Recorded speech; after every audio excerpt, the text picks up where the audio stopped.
Best known for their feature phones and low-cost smartphones, Huawei is looking to run with the big dogs with their latest release. Hi, I'm Kevin with Fandroid.com, and today we're taking a look at the Huawei Ascend P1.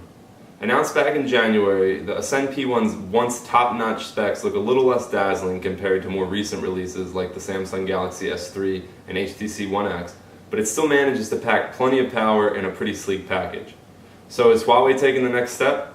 Stay tuned to find out.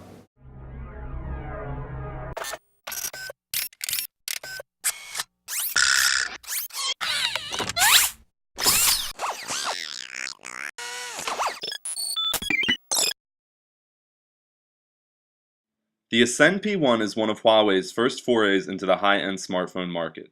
The phone features a 1.5 GHz dual-core Ti-O-Map CPU and has a 4.3-inch QHD Super AMOLED display. While not as thin as the very similar P1S, the Ascend P1 still manages to measure in at only 7.7 millimeters thick. It bumps out at the bottom a little bit, and the thickest part is actually at the camera housing. Above the display, you'll find the phone's front-facing camera and earpiece, as well as other sensors. Below, you'll see a row of 3 capacitive Android buttons that are more in line with gingerbread than ice cream sandwich. The right side of the phone features its power on-off standby button and a slot for expandable micro SD storage.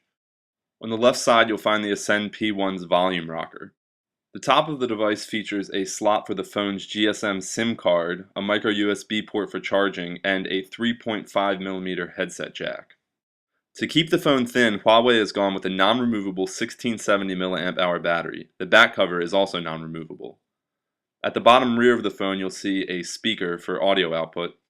And here's the Ascend P1's 8-megapixel autofocus Full HD camera with dual LED flash.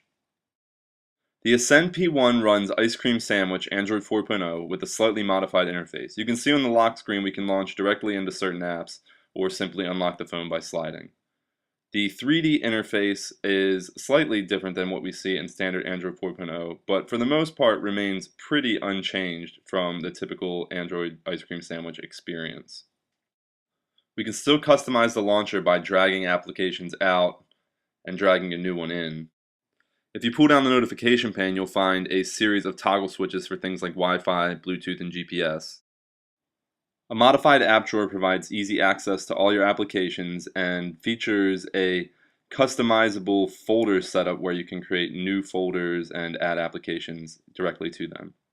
Perhaps the coolest thing about Huawei's custom interface is the ability to disable it altogether by just hitting 2D Home under Menu. And you'll see that now we're left with a stock Android 4.0 experience that is identical to the Galaxy Nexus or other devices running standard Ice Cream Sandwich. But Huawei does keep a few customizations even with their home screen launcher disabled. The Ascend P1's camera comes with plenty of features for taking creative or artistic looking photos. You can see that you can change different shooting modes. There's burst, panorama, etc. Different Instagram type filters for getting more old school looking pictures. You can do just various effects there, you see. You can also do actual photo warps that are going to change the way faces appear for some funny effects. You also get access to these facial warp effects in the video mode of the camera. The Ascend P1 is available in China and other regions this month, and the unlocked version of the phone is compatible with GSM networks here in the States. It may lack some of the power flagship handsets from other manufacturers possess, but it is an accomplishment for Huawei nonetheless.